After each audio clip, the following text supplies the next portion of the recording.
Hey team, welcome to Path to the Pros, Alex Molden edition. We've got some good news and we've got some bad news. Tonight's segment, the bad news is it's only going to be about 10, 15 minutes. The bad news is Alex won't be able to join us tonight. Alex Molden, like many of you and like many of the pros that we have on our show as guests, they're also parents. So being a parent, Alex is the father, and I don't want to steal his thunder. He's the father of 8 children. He currently has one child in the NFL playing for the Chargers, where he played, and he has a second child being recruited by the University of Oregon, the Go Ducks, where he also played his college career.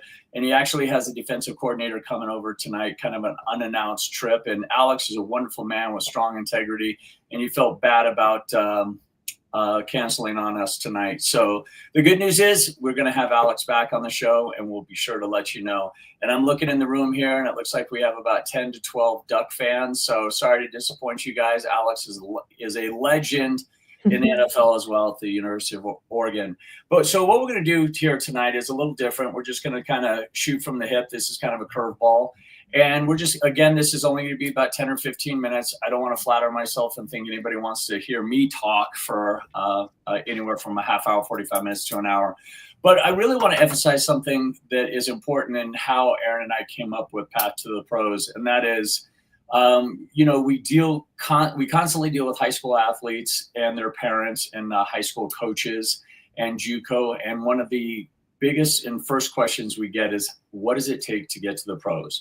So Aaron and I are going to just kind of discuss with you and share with you what the feedback that we've gotten from the pros and the Olympians that we've had on our podcast.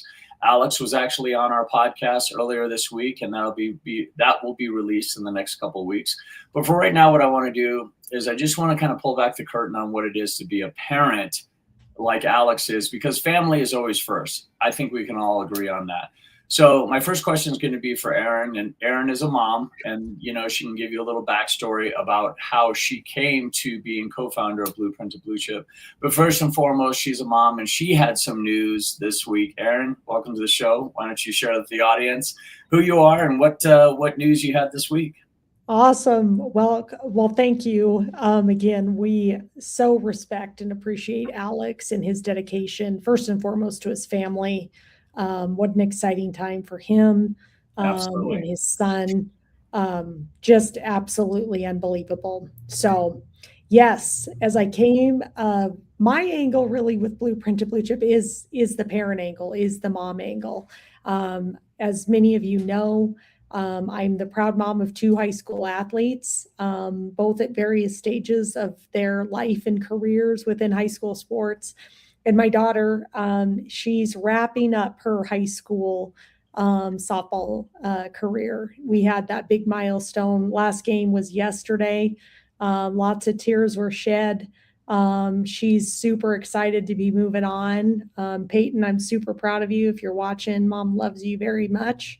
I'm super proud of you, and I'm super proud of your career path that you're seeking currently. We'll see where that goes or where that leads. We all been there, changed our minds, but she's going to be a Utah Ute this fall, and she's going to be go Utes. She will be focused on medicine. And that's she thought long and hard about, softball and playing in college, and ultimately her heart was her long-term career path and where she wanted to go. And so she made that tough decision. So she'll get to play travel ball this summer and have fun. But come fall, she's really going to focus on her academics and her education. So super proud of that young lady. It's been an emotional ride for you parents that have kids graduating for the first time. You probably know what I'm talking about. And for those that this is your first one, like me, I didn't realize how emotional I was going to be going through this process. It's just a realization of the change, the shift, the gratitude, the appreciation, as well as the excitement for where they're going. And so most of my heart is just overwhelmed with gratitude for her, the process, and so excited for her future. But it's definitely kind of weird. Yep. I'm sure that it is. Yeah, one of the things that I briefly mentioned at the beginning, at the top of the show, that Path to the Pros came about when Aaron and I were just having a brainstorming session, and we have the great fortune and opportunity to interview and have a lot of professionals and current and former professionals on our podcast. And I said to Aaron, I said, what we should do is we should do either a weekly or biweekly or bi-monthly Path to the Pros. And, when we have these guests on, whether they're Super Bowl champions, NBA Hall of Famers, or even Major League Baseball World Series winners, all the way to Olympians and everything in between, one of the questions that we've always asked them is, what does it take to get to the pros? And without hesitation, they all said, no one path is the right path. Everyone has a different path. We're going to have 2 Super Bowl champions from the 2015 Broncos on our show here, Path to the Pros.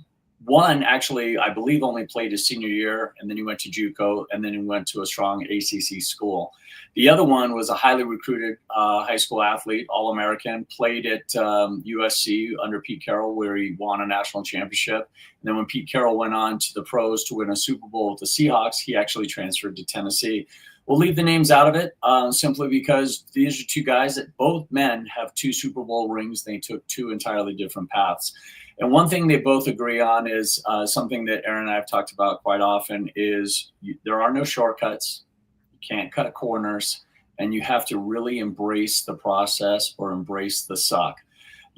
Other athletes that we've had on the show, on our podcast, that they've shared with us a resounding, consistent, I'm glad I didn't have the transfer portal option. A lot of these athletes understood that when they got to the university that they were getting recruited to, especially some of these Power 5 schools, they understood that the athletes ahead of them were also recruited earlier, so they're probably high school All-Americans as well. So you just have to earn your stripes. You're going to have to start off on practice squad. You're probably going to have to start off on Scout O, Scout D. And then you're going to have to earn your way up. And we actually have 2 people on here. One was a walk-on at the University of Wisconsin, and we're going to have him on our podcast. And his colleague was actually a colleague of Aaron at her days at Orange Theory, David Gilbert, great guy. They played at Wisconsin together. He actually transferred to Miami for his final year, and then he went on to the pros as well. Both of these athletes played in the NFL, but both had 2 entirely different paths, but they were teammates on the University of Wisconsin Badgers. So with that said, Aaron, what would you say that your feedback has been from parents on, or what have you shared with parents when parents have asked you, listen, I don't have my student athlete on the phone. What is it going to take as a parent to help support or guide my student athlete to the pros? I think the biggest thing when parents ask me that is number one, you've got to be the unwavering support for them. And this can't be about you right. or your desire, it's theirs. And how do you just show up there for them? There's also the element of you got to have a little tough love. Like, it's one thing for your child to say, hey, I want to make it to the pros. Well, are they backing it up? Do they really understand what it's going to take? If that's what they want, and they have the physical abilities to do it, it's one thing to want it and you're just not coordinated or talented enough to do it. Right. But if they do have that athletic baseline, the amount of work that these athletes have to put in to excel, greatness requires discipline. It requires every moment by moment, decision by decision to really excel. And that's what you'll hear is the thread throughout, but people don't understand that today because the highlight reels, everything makes it look so easy, but you're not seeing what's going behind the scenes in order to pull that off. And so if your child wants it, they have to be willing to show up, but are you supporting them in that showing up? And are you willing to have the conversation with them if they're not? And if they're not, that's on them, but they also then need the reality check from you as a parent, not like, reinforcing you can get there. It's got to be like, there's got to be a whole different level of work here if that's what you want. Sure. And so we have an obligation, I think, to be honest, to be supportive, but ultimately the athlete has to drive the bus, as well as understand where are they ultimately going. Like, I think the best thing that we had last week, I believe it was Nick and Jamie on, was Nick's really saying, like, what is your student athlete's life plan? Who are they? Who do they want to be?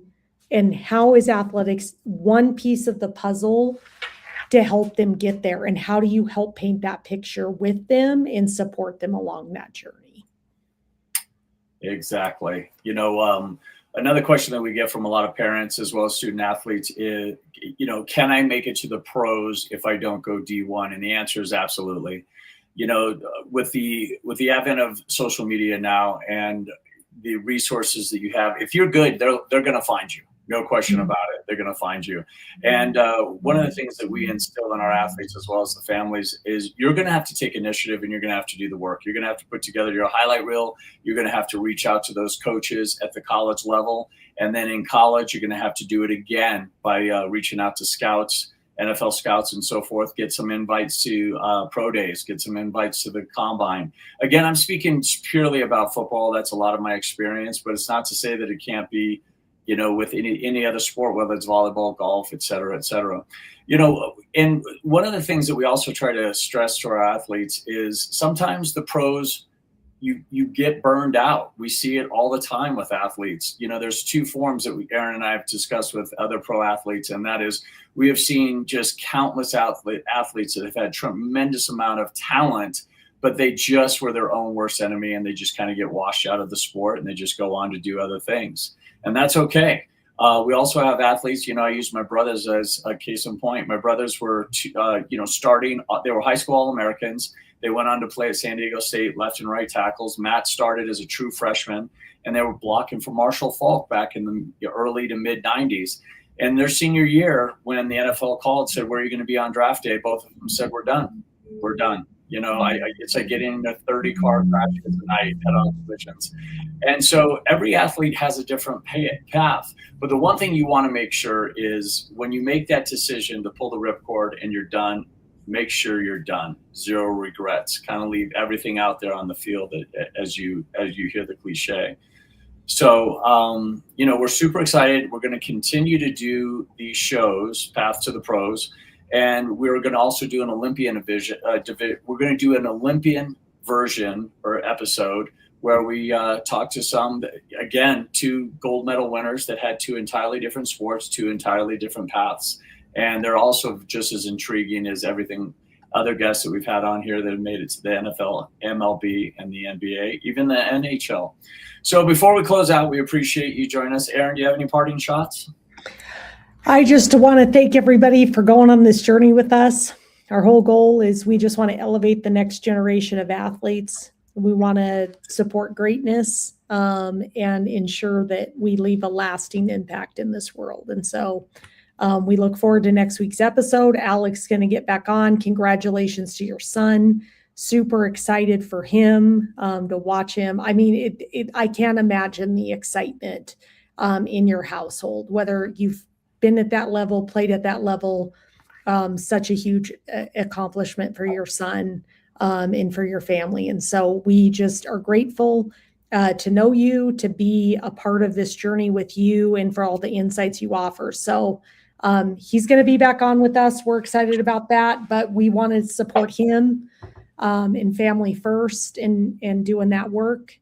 And we'll be back with him. So I just appreciate our support, our audience, and for everybody coming along the ride with us. Awesome. Thanks, Aaron. On that note, team, have a fantastic evening, and we will see you next time on Path to the Pros. Have a great evening. Thank you.